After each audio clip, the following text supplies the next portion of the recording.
जितने हमें वॉच कर रहे हैं को वेलकम।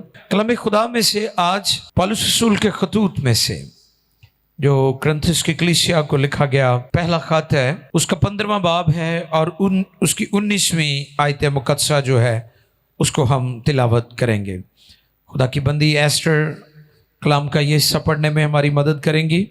तो मेरी दरख्वास्त है कि आप ज़रूर पहला कुरिन्थियों 15वें बाब की 19वीं आयत मुकद्दसा जो है हमारे साथ मिलकर पाक कलाम में से देखें। जितने भी नाज़रीन हैं वो भी बाइबल मुकद्दस को खोलें और हमारे साथ मिलकर खुदा के कलाम को ध्यान से सुनें। जी, खुदा के कलाम मुकद्दस में रकम है, अगर हम सिर्फ इसी जिंदगी में, हाँ क्या लिखा है, अगर हम सिर्फ इसी जिंदगी में मसीह में उम्मीद रखते हैं तो सब आदमियों से ज्यादा बदनसीब हैं। पाक कलाम के पढ़े, सुने और समझे और कबूल किए जाने पर खुदाबंद की बरकत सब कहें आमीन। बड़ा सख्त ये हवाला है हमारे लिए। आज का जो पैगाम है, जो आयत मुकद्दसा पढ़ी गई है, इसमें जो खूबसूरत पैगाम है जो हम तक आज खुदा अपने कलाम के वसीला से पहुंचाना चाहता है, वो आज ये है, सब आदमियों में से ज्यादा बदनसीब। फिर सुन लें, सब आदमियों से ज्यादा बदनसीब। मैं फिर रिपीट करता हूं, सब आदमियों से ज्यादा बदनसीब। मेरे साथ बोलें, सब आदमियों से ज्यादा बदनसीब। ये आज का टॉपिक है। अगर हम सिर्फ इसी जिंदगी से मुराद क्या है, जो हमारी जमीनी जिंदगी है, वो जिंदगी जो 50 साल की भी है, 60 साल की भी है, 70 साल की भी है, 80 साल की भी है। पाकिस्तान में लोगों की जो औसतन उम्र है वो बहुत थोड़ी है, 60-65 साल के एवरेज है यहाँ पर, या बल्कि अगर हम देखें तो ये और भी नीचे आती जा रही है और लोग जवानी में इस दुनिया से जा रहे हैं। और जो मगरबी ममालिक हैं, वेस्टर्न वर्ल्ड है, वहाँ पर लोगों की 80+ या इससे भी ऊपर लोग जाते हैं और फिर ये ज़मीनी ज़िंदगी उनकी ख़त्म होती है। कलाम फरमाता है, अगर हम सिर्फ इसी ज़िंदगी में, जो ज़िंदगी ज़मीन पर हम गुजारते हैं, अगर इसी ज़िंदगी में मसीह में उम्मीद रखते हैं, हम यीशु के पास सिर्फ इसलिए आते हैं कि वो हमारी जिस्मानी ज़रूरतों को पूरा कर दे, तो फिर कलाम फरमाता है, तो सब आदमियों में सबसे ज्यादा बदनसीब है। ये बदनसीबी है उन लोगों की जिन्होंने रूहानी जिंदगी को सिर्फ जिस्मानी चीजों के साथ जोड़ा हुआ है। कई लोग कहते हैं जी ओद को बड़ी बरकत है जी, ओद को बड़े पैसे ने, ओद को बड़ा घर बड़ा उन्हें वधिया बनाया है, टाइलां बड़ियां उन्हें प्यारियां लगाइया ने, हाँ जी, ऊपर खुदा मेरा चौपान है, मुझे कमी न होगी, वो भी लिखा हुआ है। तो फिर जब पता चलता है कि जी वो कारोबार कादा करता है, तो फिर कहते नहीं यार, वो कारोबार वो अपना प्राइवेट ही है, कोई प्राइवेट ही कारोबार है। तो कई रिश्वत को भी कहते हैं ना, आपको पता, कहते जी तनख्वाह तो चलो थोड़ी है, उत्तों काफ़ी बन जाते हैं।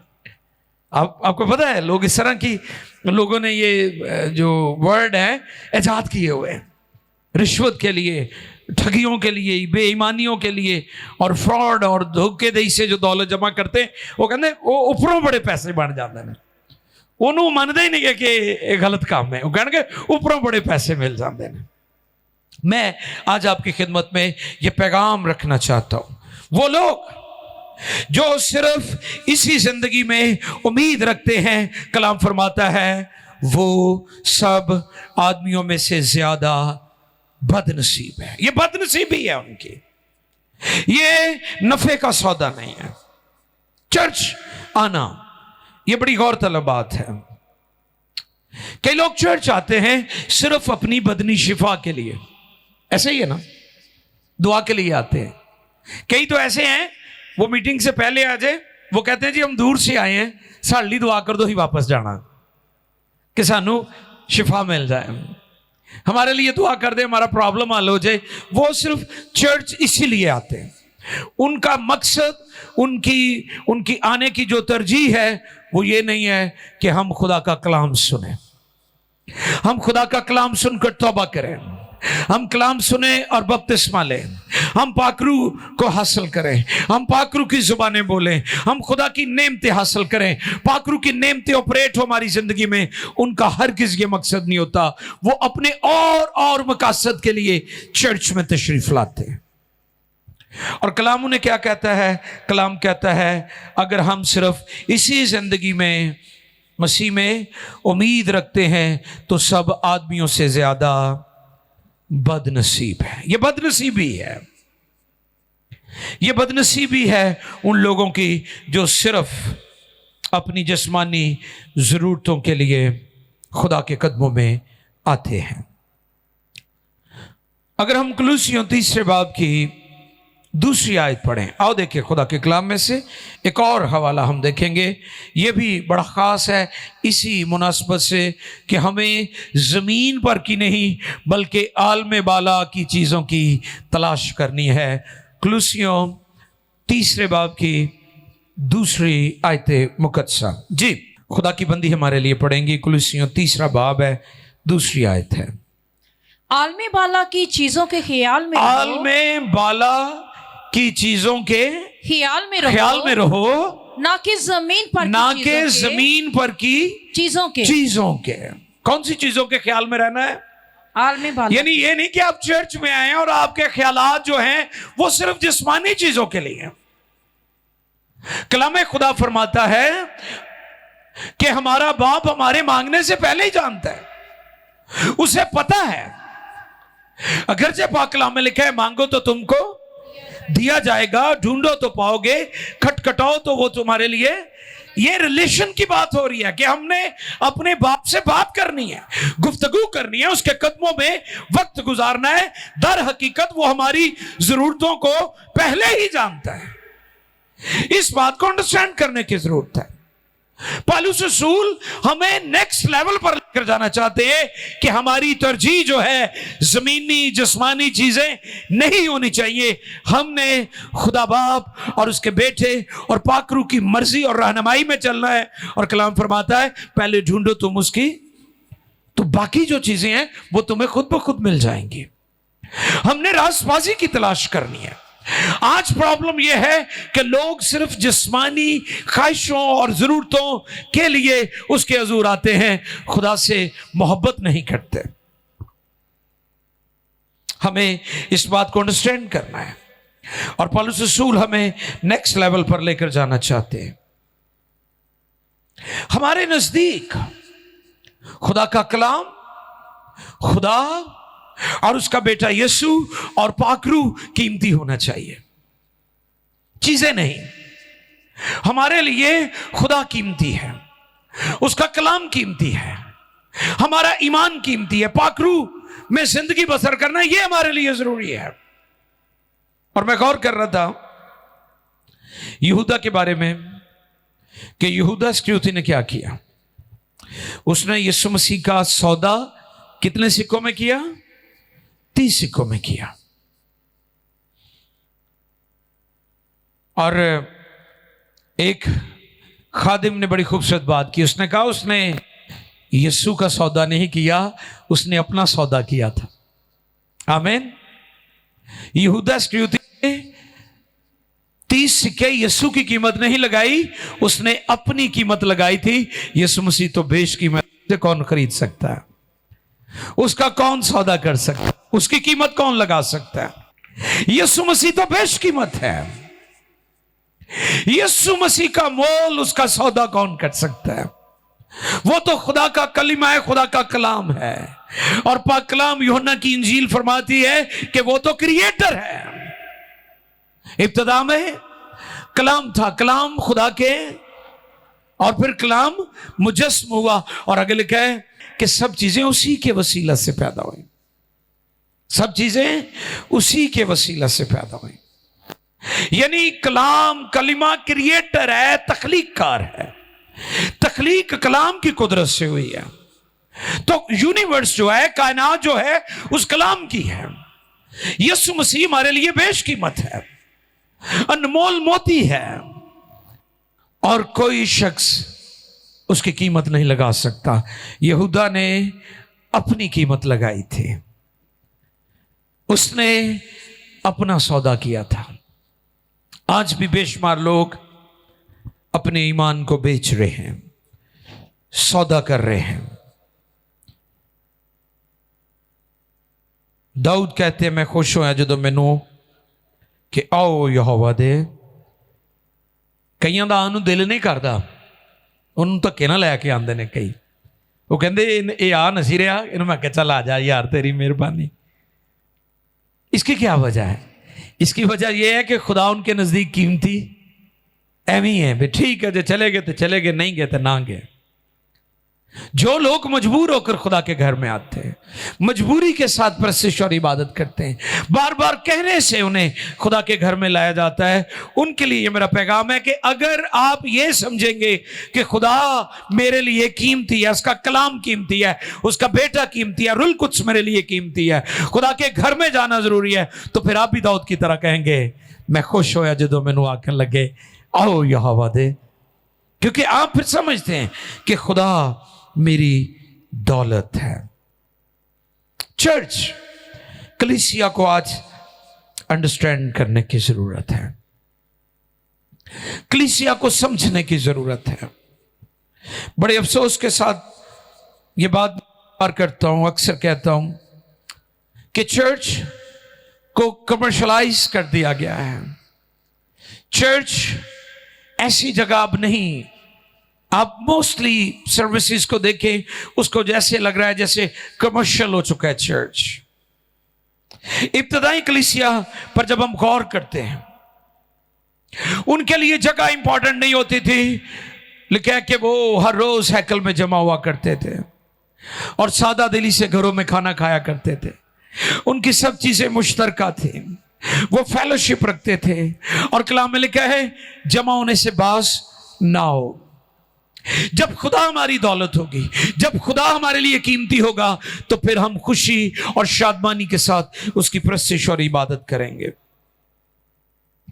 और फिर आज बड़ा जरूरी है कि ये बात सिखाई जाए, क्योंकि खिदमत में भी आज लोगों को देखा गया है कि वो टाइटल पर बड़ा जोर देते हैं। अभी खिदमत नहीं है उनके पास, वो कहते नहीं टाइटल होना चाहिए, खिदमत बाद में भी कर लेंगे। ठीक है, कई लोगों को पकड़कर उन्हें मखसूस कर दिया जाता है कि चलो जी तुसी उन खुदा दी खिदमत करो, कोई नहीं, खिदमत भी आपे मिल जाएगी। लेकिन मैं समझता हूं कि खुदा पहले खिदमत देता है, फिर उसके बाद टाइटल होना चाहिए। कई लोग पहले टाइटल ले लेते हैं, खिदमत बाद में करते हैं। लेकिन हमें याद रखना है कि खिदमत इंपॉर्टेंट है, टाइटल इतना जरूरी नहीं है। और फिर कलीसिया जो है वो दुआ करने वाली होनी चाहिए। आज कलीसिया ज्यादा दुआ करवाने वाली है। इब्तदाई कलीसिया जो थी वो दुआ करने वाली कलीसिया थी। आपको आज जगह जगह दुआ करवाने वाले मिलेंगे, दुआ करने वाले नहीं मिलेंगे। जब हम दुआ रोजे की इबादत करते हैं, उसमें हमारे पास 60-70 के करीब लोग होते हैं, कम समटाइम ज़्यादा भी हो जाते हैं। लेकिन मैं इस बात पर ज़्यादा जोर दे रहा हूं कि हमें दुआ करने वाले लोग चाहिए, दुआ करने वाले लोग चाहिए। हमें दुआ करवाते हैं लोग, खुदा काम करता है, इस बात के लिए हम शुक्र करते हैं, ये एक मिनिस्ट्री है। लेकिन आपको दुआ करनी है, खुदा दुआ करने वाले लोग जो हैं उनको देख रहा है। और फिर जब हम इब्तदाई कलीसिया पर और आज की कलीसिया पर गौर करते हैं, और इब्तदाई कलीसिया थी, पहली सदी की कलीसिया, पहली सदी के जो ईमानदार थे, उनके पास वसाइल कम थे, लेकिन उनके पास रूह की मामूरी ज़्यादा थे। आज की इस दौर की, इस ज़माने की कलीसिया के पास वसाइल ज़्यादा हैं, लेकिन मामूरी इनकी कम हो गई है। ये गौरतलब है। आपको पता है जब रसूल हैकल में जा रहे थे तो वहां पर एक शख्स मिला जो मफलूज था, ठीक है, और उसने रसूलों से चाहा कि वो उसकी हेल्प करें। तो कलाम फरमाता है, उन्होंने कहा सोना चांदी तो हमारे पास नहीं है, लेकिन हाँ हम ये कहते हैं कि तू यीशु के नाम से उठ और चल फिर। ये गौरतलब बात है। पहली सदी की कलीसिया और ईमानदारों के पास सोना चांदी नहीं था, मालो दौलत थोड़ा था, लेकिन उनके पास रूहानी दौलत बहुत ज्यादा थी। उनकी मिनिस्ट्री में बीमार भी शिफा पाते थे। और जब इस पैगाम को मैं देख रहा था, मैं गौर कर रहा था कि पतरस और पौलुस रसूल को सबसे ज्यादा अमीर होना चाहिए था। क्यों ज्यादा अमीर होना चाहिए था? क्योंकि उनके साए से और पटके से लोग शिफा पाते थे। हालेलुया। गौर करें इस बात पर। उनको सबसे ज्यादा दौलतमंद होना चाहिए था, क्योंकि उनकी मिनिस्ट्री बड़ी स्ट्रांग थी। और कलाम फरमाता है कि पतरस जब गुजरता था तो लोग अपने मरीजों को चारपाइयों पर लाकर रख देते थे कि पतरस रसूल का साया पड़ेगा और ये मरीज उठ बैठेगा। आप अनॉइंटिंग पर गौर करें, आप मिनिस्ट्री पर गौर करें। और पौलुस रसूल के पटके से, उसकी चादर से बीमार शिफा पाते थे। जहां वो खुद नहीं जाते थे, अपना पटका दे देते थे, जाओ उसके ऊपर डाल दो, मरीज ठीक हो जाएगा। उन्हें बहुत ज्यादा दौलतमंद होना चाहिए था, क्योंकि आज भी तो यही हो रहा है ना कि लोग अपनी रूहानी अथॉरिटी को जिस्मानी जरूरतों के लिए इस्तेमाल कर रहे हैं। वो खादिम जो दुआ के इव्ज पैसे लेते हैं, मैं उनकी बात कर रहा हूं। वो लोग जो दुआ की फीस लेते हैं, जो लोगों से तलब करते हैं, लोगों को मोटिवेट किया जाता है। कलाम की तालीम है, तुमने मुफ्त पाया और मुफ्त देना। अगर आप किसी शख्स से जिसके लिए आप दुआ कर रहे हैं या बदरूहें निकाल रहे हैं, अगर आप उससे पैसे ले लेंगे तो वो यीशु मसीह पर ईमान कभी नहीं लाएगा, क्योंकि वो ये कहेगा कि मैंने दुआ की फी दी है, मैंने फीस देकर ये दुआ करवाई है। पतरस और पौलुस को सबसे ज्यादा अमीर होना चाहिए था, क्योंकि उनके साए से और उनके कपड़ों और पटके से बीमार शिफा पाते थे। और आपको पता है, खुदावंद यीशु को भी इब्लीस जब आजमा रहा था तो उसने क्या कहा था? फरमा, ये पत्थर, यानी तू अपने इख्तियार को इस्तेमाल कर और अपने पेट की जरूरत को पूरा कर। आप यूं कह ले, इब्लीस इस बात के लिए यीशु मसीह को आजमा रहा है कि यीशु अपने रूहानी इख्तियार को बदनी जरूरत के लिए इस्तेमाल करे। आज ये सीखने वाली बात है कलीसिया के लिए, ईमानदारों के लिए, खास तौर पर वो लोग जो हीलिंग मिनिस्ट्री पर काम कर रहे हैं। कई दफा देखा गया है कि लोग हजारों रुपया उनके पास इसलिए लेकर जाते हैं कि ये मेरे लिए तसल्ली से दुआ करेगा, क्योंकि मैं पैसे लेकर जा रहा हूं। रसूल बहुत दौलतमंद हो सकते थे। पतरस रसूल जिसके साए से लोग शिफा पाते थे, पौलुस रसूल जिसके पटके से लोगों को शिफा मिलती थी। और यह कितनी जबरदस्त मिनिस्ट्री है। और आज के खादमों के लिए यह चैलेंज भी है कि उनको इस बात पर गौर करना होगा कि पहली सदी की कलीसिया के पास वसाइल कम थे, लेकिन इनॉइंटिंग बहुत ज्यादा थी। और आज के ईमानदारों और चर्च के पास वसाइल ज्यादा आगे हैं, इनॉइंटिंग कम हो गई है, इसलिए रूहें कम बचाई जा रही हैं। और यह बात मैं अक्सर सिखाता हूं कि पतरस ने मुनादी की, एक उसके वांस ने 3000 लोगों को बचा लिया। एक पैगाम, एक शख्स ने मुनादी की, 3000 बच गए। आज 3000 मुनादी कर रहे हैं, एक रूह नहीं बच रही, क्योंकि वो आलिम बामल थे, वो जो प्रीच करते थे वो उन किरदार के साथ जुड़ा हुआ था, उनके कैरेक्टर के साथ जुड़ा हुआ था।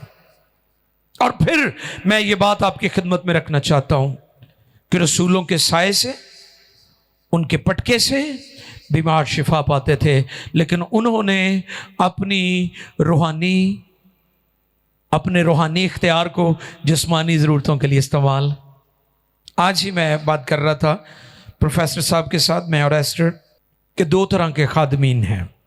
नंबर एक, वो जो बाइबल के लिए खुद खर्च हो गए हैं। पहली किस्म उन खुदाम की है जिन्होंने अपनी सेहत, अपनी औलाद, अपने खानदान, अपना वक्त, अपनी एज नहीं देखी, अपनी सेहत नहीं देखी, हालात नहीं देखे, मौसम नहीं देखे, और उन्होंने अपना आप बाइबल के प्रचार और बाइबल के इश्तहार के लिए खर्च कर दिया। और दूसरी किस्म उन खुदाम और ईमानदारों की है जो खुद तो खर्च नहीं हुए लेकिन बाइबल को अपने लिए खर्च कर रहे हैं, बाइबल को सामने रखकर अपनी जरूरतों का डंडोरा पीट रहे हैं। आइए गौर करें कि रसूलों के साए और पटके से लोग शिफा पाते थे, लेकिन उन्होंने अपनी स्पिरिचुअल अथॉरिटी को अपनी बदनी जरूरतों के लिए इस्तेमाल नहीं किया, क्योंकि वो जानते थे कि जिस खुदा ने मैंने निजात दी है रोटी कपड़ा मकान भी देगा। और पौलुस रसूल के बारे में कलाम फरमाता है कि वो अपने हाथ से मेहनत मजदूरी करते थे। तंबू, ये टेंट जो लगा हुआ है हमारी ग्राउंड में, ये काम करते थे हाथ से सिलाई करके। अब गौर करें, ऐसा शख्स जिसके पटके से बीमार शिफा पाते हैं वो तो बड़ी दौलत इकट्ठी कर सकता सी ना, लेकिन उन्होंने ऐसा नहीं किया। तो इसलिए ये मेरा पैगाम है। लोग हमारे पास यहाँ भी आते हैं, PMI में लोग गैर मसीही भी आते हैं, दुआ के फ़ौरन बाद वो हदिया देते हैं। मैं उन्हें कहता हूँ हमने आपके लिए दुआ फ्री में की है, दुआ की कोई फीस नहीं होती, दुआ के इवज़ पैसे नहीं होते। खास तौर पर कलाम में लिखा है, पौलुस रसूल कहते हैं कि तुम मेरे आने से पहले ही चंदे जमा कर लिया करो, क्योंकि हम गैर कौमों से कुछ नहीं लेते। गैर कौमों से कुछ, ये पाकलाम की तालीम है, क्योंकि अगर आप गैर कौमों से शिफा के पैसे लेंगे वो यीशु को कभी कबूल नहीं करेंगे, क्योंकि वो कहेंगे हमने तो फीस देकर दुआ करवाई है। जैसे डॉक्टर को फीस दी जाती है, आपको पता ही है, डॉक्टर ਨੂੰ ਤੇ ਹੁੰਦਾ ਨਾ ਵੀ ਇਹ ਠੀਕ ਹੋਵੇ ਤੇ ਭਾਵੇਂ ਨਾ ਹੋਵੇ, ਮੈਨੂੰ ਤਾਂ ਫੀਸ ਮਿਲੇ। ਤੇ ਵਕੀਲ ਨੂੰ ਹੁੰਦਾ ਹੈ ਬੰਦਾ ਭਾਵੇਂ ਜਾਂਦੇ ਫਾਇਲ ਲੱਗ ਜਾਏ, ਪਹਿਲੇ ਫੀਸ ਉਹਦੀ ਜਮ੍ਹਾਂ ਕਰਾ ਦਿਓ। ਉਹਨੂੰ ਕੋਈ ਨਹੀਂ ਵੀ ਬੰਦਾ ਛੁੱਟੇਗਾ ਜਾਂ ਵੱਜੇਗਾ, ਉਹਨੂੰ ਫੀਸ ਚਾਹੀਦੀ ਹੈ। ਡਾਕਟਰ ਨੂੰ ਕੋਈ ਗੱਲ ਨਹੀਂ ਕਿ ਦਵਾਈ ਅਸਰ ਕਰਦੀ ਹੈ ਕਿ ਨਹੀਂ, ਤੇ ਕਈ ਵਾਰ ਡਾਕਟਰ ਦਵਾਈ ਵੀ ਉਹ ਹੀ ਲਿਖਦਾ ਜਿਹੜੀ ਉਹਦੇ ਕਲੀਨਿਕ ਦੇ ਲਾਗੇ ਲੱਭਦੀ ਹੈ। ये तो सूरत हाल है, और आज ये बातें चर्च में भी घुसती आ रही हैं। इसलिए यहाँ पर खुदा के कलाम में जो तालीम दी गई है कि अगर हम सिर्फ इसी ज़िंदगी में मसीह में उम्मीद रखते हैं तो सब आदमियों से ज़्यादा, क्या है जी, बोल दें ज़रा, औखा क्या जा रहा है ना, सख्त लफ्ज़ है। अगर सिर्फ हम इसी ज़िंदगी में उम्मीद रखते हैं तो सब आदमियों से ज़्यादा बदनसीब हैं। हमारी उम्मीद जो है वो आसमान है, हमारी डेस्टिनेशन, हमारी डेस्टिनी हेवन है। डॉक्टर बिली ग्राहम कहते हैं ज़मीन हमारा सफ़र है और आसमान हमारी मंजिल है। आसमान हमारी मंजिल है, आसमान हमारा होप है। तो इसलिए हम खुदावन कादर मुतलक खुदा के हुज़ूर आसमानी आलमे वाला की चीज़ों के ख्याल में रहें, ना कि ज़मीन पर की चीज़ों के।